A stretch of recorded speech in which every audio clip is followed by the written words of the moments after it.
Okay, bird dog. Sounds a bit strange, but you'll have done this one with me before. I may have called it something else, but we're going to call it bird dog.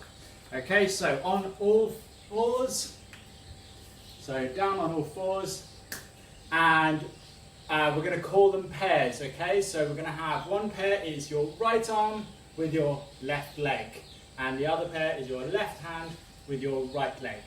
Okay, so this is what you need to do. So you're going to go, I'll start off with my left arm and right leg.